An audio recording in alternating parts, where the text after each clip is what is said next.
dugu birplanteatzea gure bizi eredua eta gure bizitza guztian Euskal Herrian.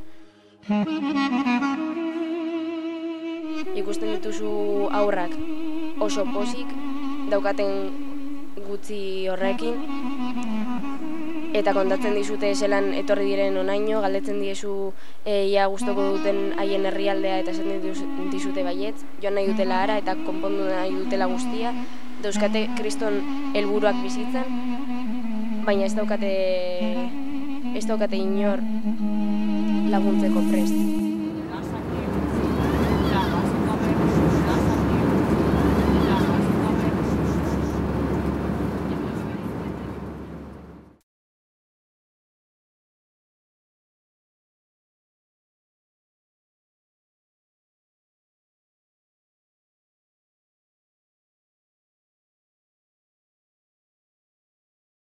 Muchos refugiados en este tiempo quedan atrapados en la Grecia continental. Es el caso del tristemente famoso Idomeni, una estación de tren o un nudo de comunicaciones en el que estaban hacinadas unas 15.000 personas.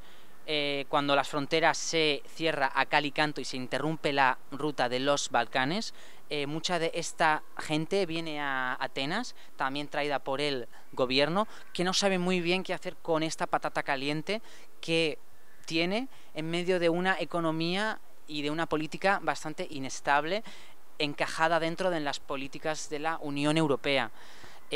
Por otra parte, las islas del mar Egeo frente a las costas turcas, que son el principal lugar de arribada de los solicitantes de asilo, se encuentran virtualmente presos en estas 5 islas. La mayor de estas islas, Lesbos, hoy en día alberga a unos 10.000 solicitantes de asilo, 8.000 de los cuales viven en condiciones totalmente inhumanas en el campo de Emoria, un campo construido para albergar 2.000 personas y en el que a día de hoy viven cerca de 8.000. Estas islas se convierten en una zona de amortiguamiento y según el nuevo tratado, las personas que llegan a Grecia, a la Unión Europea, deben esperar en estas islas hasta la resolución positiva o negativa de su solicitud de asilo. Este lapso a veces puede conllevar una espera muy larga, que puede ser meses o que puede ser incluso años.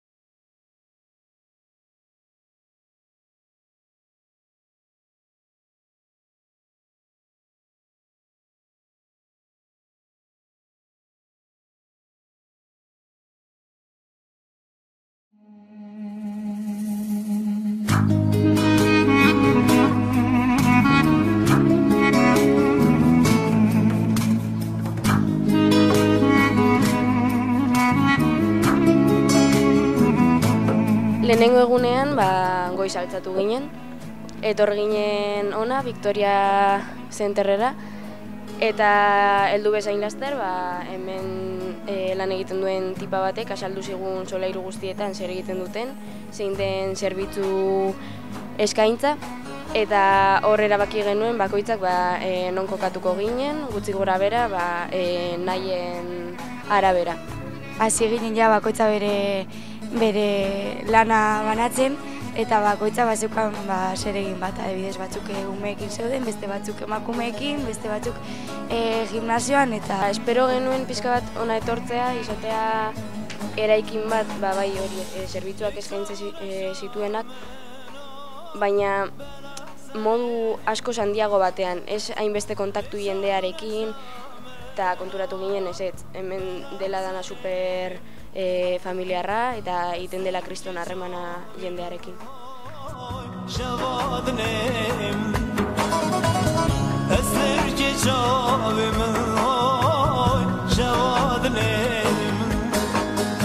El Centro Social Victoria es un centro que se creó el año pasado, que lo coordina SOS Refugiados España, y lo que tienen aquí es un centro que se abre todos los días de 11 a 4 y pues organizan un montón de actividades para personas refugiadas que están aquí en Atenas, clases de español, de inglés, de griego, de alemán, para todas las edades, tanto pequeños como adultos. Luego hacen, pues con los niños, tienen guardería, les llevan al parque, hacen un poco actividades con ellos para mantenerles entretenidos, sobre todo en verano, porque luego empiezan el curso. Gimnasio para hombres, para mujeres, clases de zumba, bueno, se reparte alimentos, cuando llegan donaciones, se reparten pañales, leche. Y bueno, con las mujeres hay Woman Space, que es un grupo de mujeres y de voluntarias, nos reunimos y hacemos alguna actividad con las mujeres.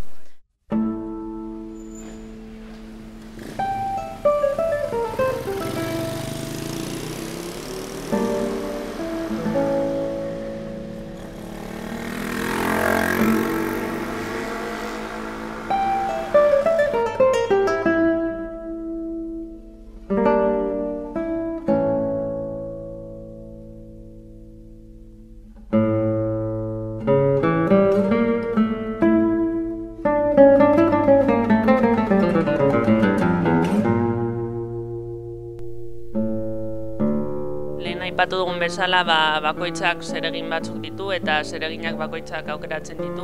Horregatik hemen dauden aukerak nahiko zabalak dira, baina gehien bat txikiekin egon gara eta ni adibidez ingelesa irakasten egon naiz.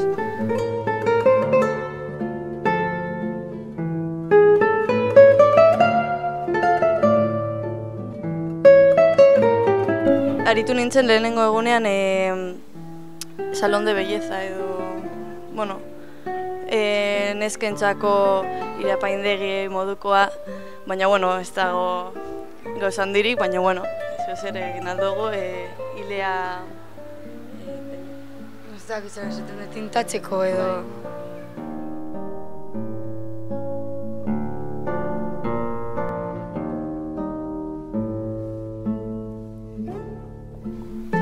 Adibidez, umeekin ibili naiz egun hauetan, eta bada zerbitzu bat saia, baina oso polita. Azken finean ikusten dituzu haur batzuk, egunero Kriston Irribarrearekin, jolastu nahi dutela eta beste zer, eta ingeles klaseetara adibidez doazela superposik. Haiekin jolasten duzunean, haientzat gauza txiki bat egiten dutela, bihurtzen dutela super handia, eta guretzat, niretzat adibidez hori da super garrantzitsua, eta haien irribarrea ikustea ez dakit, egunero ikusten dituzulako irribarreak haiekin. Eta ez dakit, egin ditugula, umeekin egonda, egin ditugula zoriontzu egon garen astean, eta baita umeak, baita emakumeak, gizonak, eta hemendik ibili diren pertsona guztiek.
Ume hauek daukate beste ikuspuntu bat.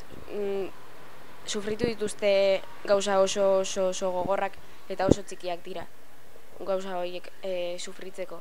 Eta berdin zaie beraien herrialdean gerra egotea.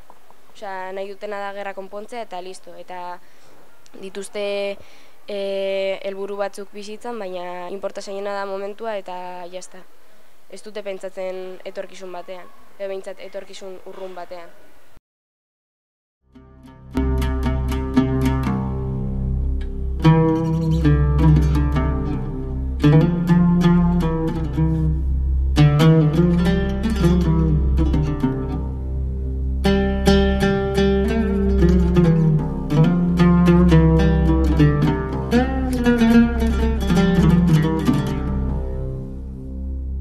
Naiz eta beraiek naturalki kontatu, guretzat oso txokanteak dira, eta ez duzu espero beraien bizitza hain lasgarria izatea, eta hori nik uste dut guztiok jakin beharko luketela. Beraiek ona etorri dira, baina ez dira etorri modu errez batean, asko kostatu zaie ona etortzea, eta horregatik guk beraien bidea nolabait ezin dugu gehiago zaildu, baizik eta errestu.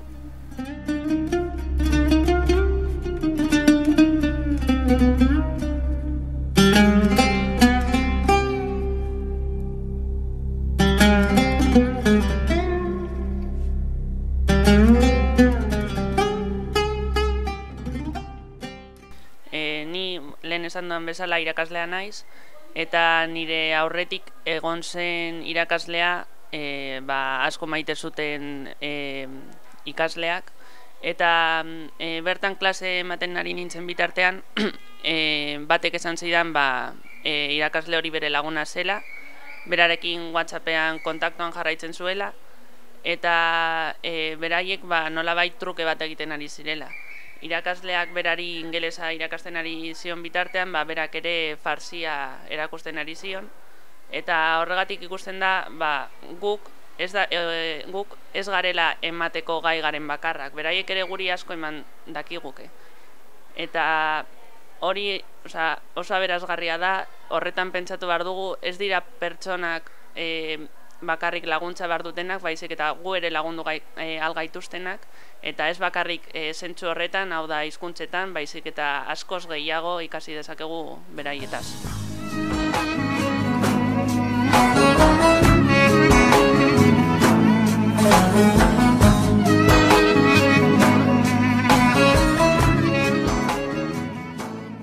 Ona etortzeak suposatzen du, konturatzen zara zelakoa den bizitza. Ez dela dana postasuna. Hemen jendea behar duela laguntza eta ez dakit.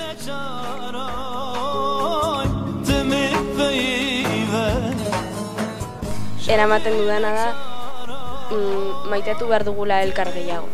Ez dakigulako zer gertatuko den hurrengo egunean. Aurrekin, gurasoekin ikusten da, adibidez emakumeak zumba klaseetan etortzen dira gugana, besarkatzen gaituzte, daudelako superposik, gaur pasatu dutelako superondo, eta guri hori ez eigo ateratzen egitea. Nik daukat kriston zumba klase polita, eta ez noa irakaslearen gana eta ematen dizkiot eskerrak. Orduan, ni Laudiora noa gehiago maitatzeko asmoarekin.